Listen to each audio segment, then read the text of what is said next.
Hola amigos, mi nombre es Enrique Becerra. A nombre de mis compañeros Yadira Gómez García y Agustín Gómez y Piña, les doy la más cordial bienvenida a este canal. En PLD, Entrenamiento y Auditoría, ofrecemos servicios en materia de asesoría, auditoría y metodología de enfoque basado en riesgos, todo relacionado con prevención de lavado de dinero y financiamiento al terrorismo. En esta ocasión les traemos un tema contenido en el temario publicado por la Comisión Nacional Bancaria y de Valores para todos aquellos que pretenden en este 2021 acreditar el examen a que convoca dicha autoridad.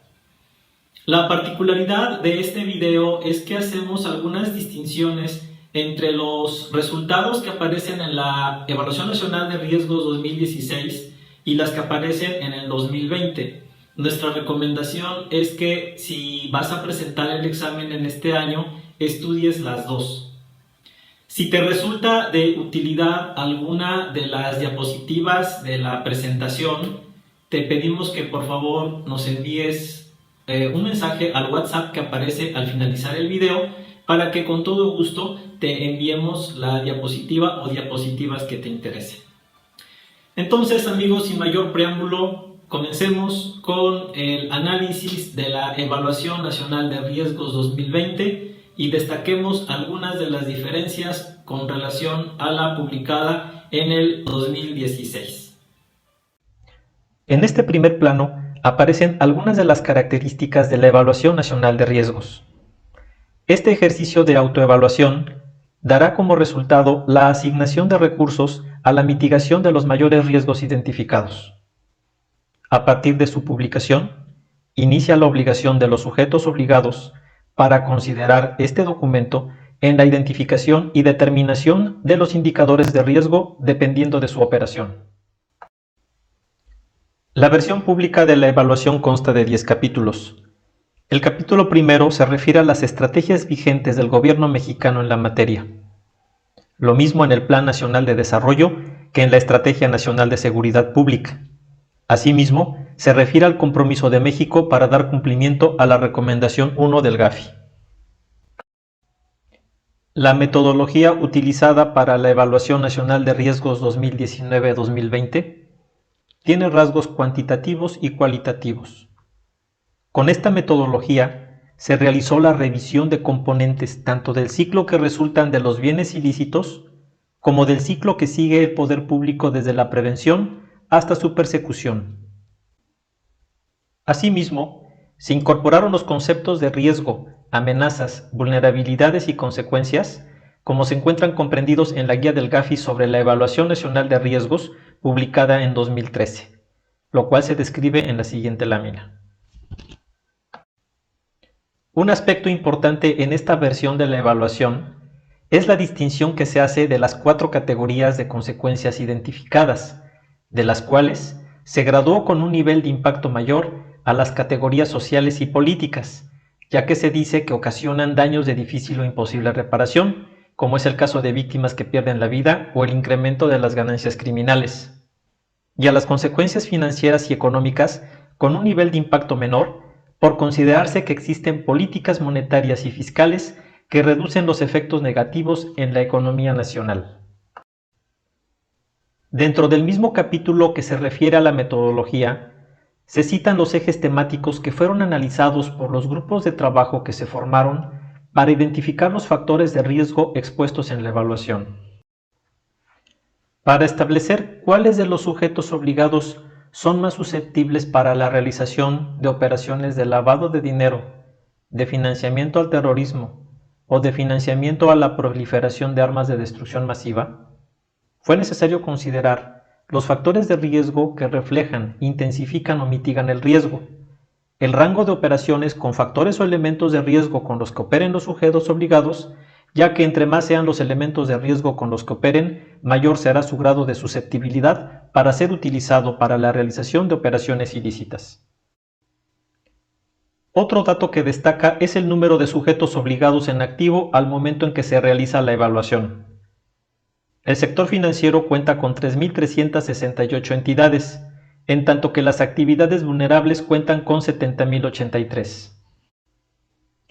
Aquí les presento en dos láminas una comparativa de la evaluación 2019-2020 con la de 2016.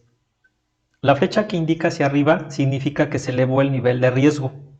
La flecha horizontal que se mantiene en un nivel similar.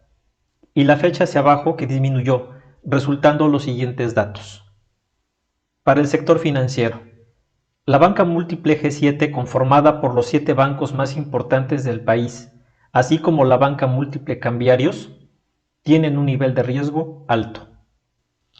Las casas de cambio y la banca múltiple comercial cambiaron su posicionamiento en la tabla de riesgo alto a riesgo medio.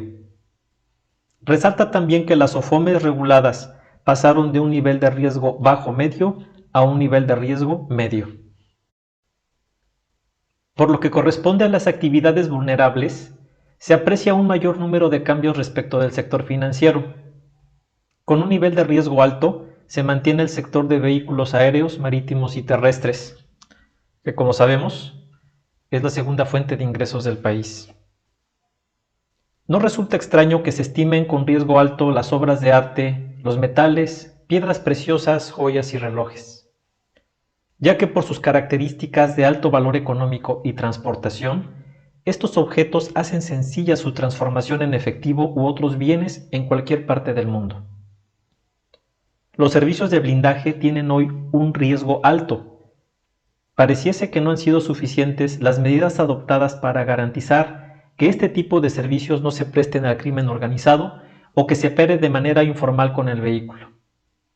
No obstante que quienes prestan estos servicios se encuentran asociados en nuestro país y que existe un consejo preocupado por la legal utilización de materiales con apego a normativas específicas. Tampoco resulta extraño que hayan ascendido en su posicionamiento en la tabla las tarjetas prepagadas, dada la oferta y demanda que hoy caracteriza a ese sector. Por lo que toca al de la fe pública, siempre ha llamado la atención porque muchos aspectos no salen a la luz pública. Lo cierto es que de todos es conocido que hay notarios que acumulan gran cantidad de quejas ante las direcciones de notarías y que muchos estados tienen leyes del notariado ya obsoletas, de las que resulta una total falta de transparencia y un escenario oportuno para el crimen organizado. Esto fue todo por lo que toca a las evaluaciones sectoriales. Los grupos de trabajo que participaron en la evaluación elaboraron 5 mapas que en su conjunto reúnen 26 factores de riesgo. De dichos factores realicé una transcripción que les presento a continuación. ¿Cuál es la lectura que debe hacerse de dichos factores de riesgo y de qué manera impacta a los indicadores para los sujetos supervisados? Para los riesgos de lavado de dinero derivados de amenazas y vulnerabilidades estructurales, se consideran 3 amenazas y 6 vulnerabilidades. Sucede que estas 3 amenazas están íntimamente relacionadas, lo que corrobora el hecho de que tienen una probabilidad alta e impacto alto. Al margen de lo indicado por la evaluación, me voy a servir de lo expuesto por el Dr. Alfredo Jalife, quien ha sostenido que hasta fechas recientes el narcotráfico en México generaba hasta 170,000 millones de dólares. Un solo grupo criminal, el Cártel de Sinaloa, se encuentra entre las 5 agrupaciones más poderosas del planeta. Esto significa que no se puede desvincular esta amenaza de ninguna de las que cita la evaluación. Estamos hablando de una sola agrupación criminal con presencia internacional. Nos guste o no, el principal ingreso económico de nuestro país proviene del narcotráfico. Esto dicho por el citado geopolitólogo. Con todo y que no exista una metodología que permita medir el nivel de recursos ilícitos generados en el país, sí existen análisis serios en torno a este fenómeno. Luego entonces no resulta extraño que el nivel de corrupción haya permeado las instituciones públicas y privadas. La corrupción permite que haya protección a las actividades de la delincuencia organizada y que ésta se empodere. Ahora bien, ¿cuáles son los factores que han brindado todas las facilidades a las citadas amenazas? Si bien se indica que existe progreso en los ámbitos de prevención, detección y combate por parte de las autoridades, se determina falta de certeza jurídica, un alto índice en la impunidad e ineficacia de la normativa, con una probabilidad alta e impacto alto. La economía informal actúa como un muro protector alrededor del lavado de dinero y permite que grandes cantidades de efectivo ingresen al sistema financiero sin regulación fiscal. Se determinó con una probabilidad alta y un impacto medio. Las operaciones en efectivo en moneda nacional van en incremento y dificultan el seguimiento de los recursos, lo cual facilita las operaciones de lavado de dinero. Tiene una probabilidad alta y un impacto medio. Con respecto a las infraestructuras del mercado, se ha determinado una probabilidad de impacto bajos. Se indica que los sujetos obligados cuentan con mecanismos para identificar operaciones irregulares. Yo tengo otra lectura de este factor de riesgo y tiene que ver con cuestiones de riesgo legal y de cumplimiento, de riesgos reputacional, de contagio y operacional al interior de las instituciones del sector financiero. Las operaciones en dólares de los Estados Unidos y otras divisas tienen una probabilidad media e impacto medio. Se indica que existen medidas para su control, como los límites establecidos en las disposiciones de carácter general, además de que estas operaciones se encuentran monitoreadas por las autoridades y de la obligación de las entidades de reportar las operaciones que estén en los supuestos normativos señalados por las citadas disposiciones. Los movimientos transfronterizos de entrada y salida internacional tienen una probabilidad alta e impacto medio, ya que el gran volumen de flujo comercial y de personas facilita el ocultamiento de operaciones ilícitas, así como el movimiento de mercancías y recursos ilícitos. En este orden de ideas, así quedó representado en una tabla el primer mapa de la evaluación.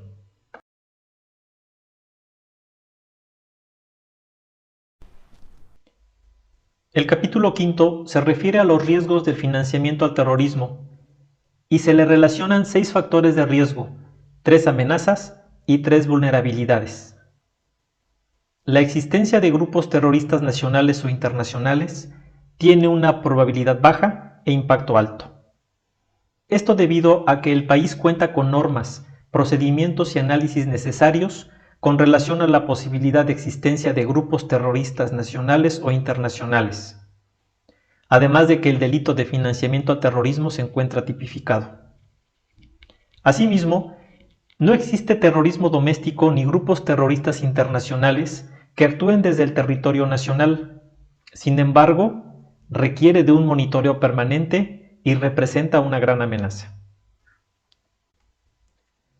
La generación de recursos encaminados a grupos terroristas dentro del territorio nacional se estima con una probabilidad baja e impacto medio, debido a la posibilidad de que se use la infraestructura de la delincuencia organizada o convergencia en algunas de sus actividades por organizaciones terroristas islámicas.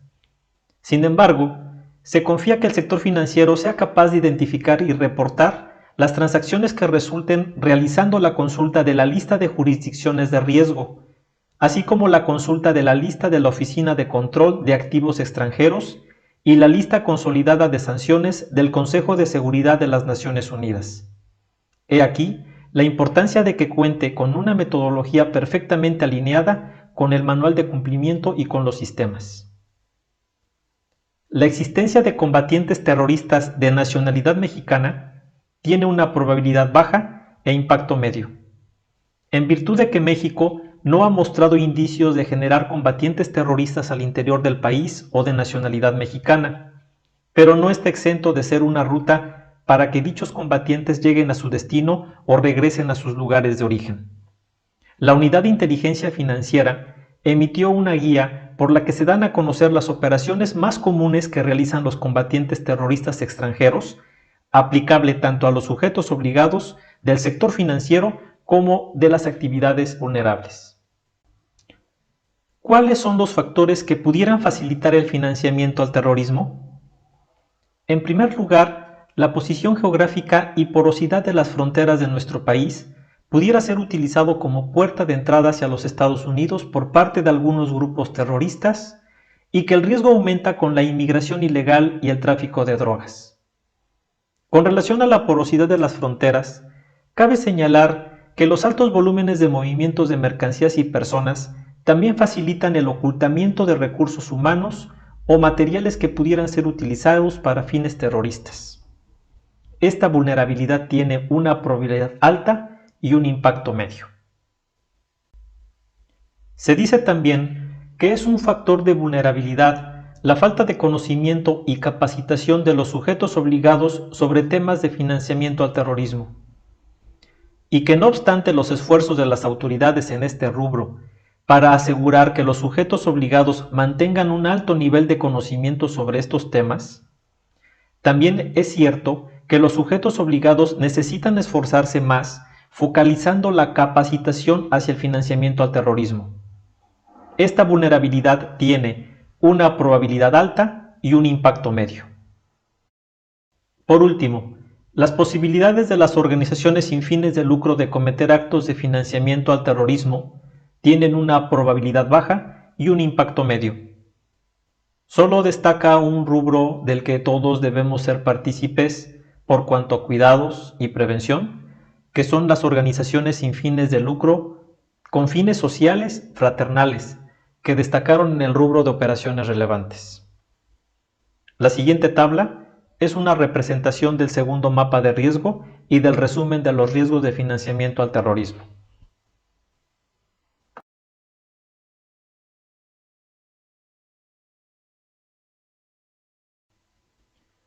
El siguiente capítulo se refiere a los riesgos derivados de las vulnerabilidades del régimen de prevención de lavado de dinero y financiamiento al terrorismo. Las deficiencias en los sistemas de monitoreo y alertamiento tienen una probabilidad media y un impacto medio. Se indica que mejoró la calificación de la mayoría de los sectores, pero todavía son altos los riesgos del sector financiero. Esto significa que existen deficiencias en sus sistemas de monitoreo y alertamiento. Se recalca que los avisos no contienen un análisis claro del modus operandi con el que se identifique la razón de la inusualidad. Asimismo, se indica que existe un porcentaje alto de sujetos obligados que no han implementado un sistema de alertamiento que cuente con indicadores de riesgo relacionados a corrupción. También se observa que necesitan realizarse esfuerzos para que la información del beneficiario final no sea entorpecida. 1. Por la existencia de empresas fachada, estructuras de propiedad y control complejos. 2. Por fideicomisos y otros acuerdos legales que permiten una separación de la propiedad legal y la propiedad efectiva de los activos. Y 3. Por el uso de intermediarios en la formación de las personas jurídicas, incluidas profesionales intermediarias.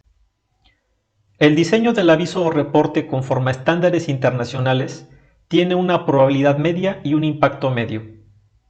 Aún se está trabajando con las autoridades supervisoras y con los sujetos obligados en el uso correcto de los formatos oficiales. Pero el diseño del aviso o reporte se constituye conforme a estándares internacionales.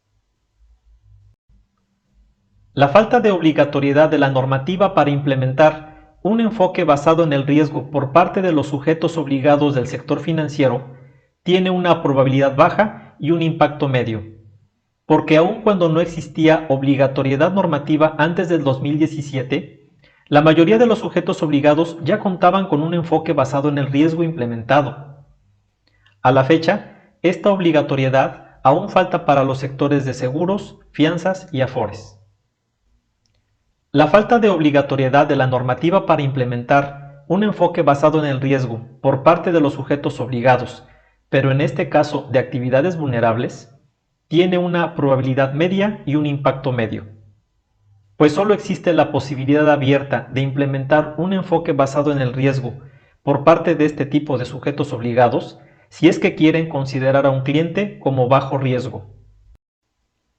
La falta de maduración de los modelos de riesgo de los supervisores del sector financiero para implementar un enfoque basado en el riesgo tiene una probabilidad baja y un impacto medio. Las tres autoridades supervisoras del sector financiero en materia de prevención del lavado y combate al financiamiento al terrorismo cuentan con matrices de riesgo para cada sector supervisado, aun cuando Las tres cuentan con un diverso grado de maduración. La falta de maduración de los modelos de riesgo de los supervisores de actividades vulnerables para implementar un enfoque basado en el riesgo tiene una probabilidad alta y un impacto alto. A diferencia de los órganos supervisores del sistema financiero, el SAT se encuentra apenas desarrollando un modelo de riesgo que, con base en diversas variables analizadas, le permitirá generar un programa anual de visitas de inspección. El modelo del SAT se encuentra en un nivel inferior de maduración por falta de información necesaria para crear y evaluar las matrices adecuadamente. La siguiente tabla es una representación del tercer mapa de riesgo y del resumen de los riesgos derivados de las vulnerabilidades del régimen de prevención del lavado de dinero y financiamiento al terrorismo.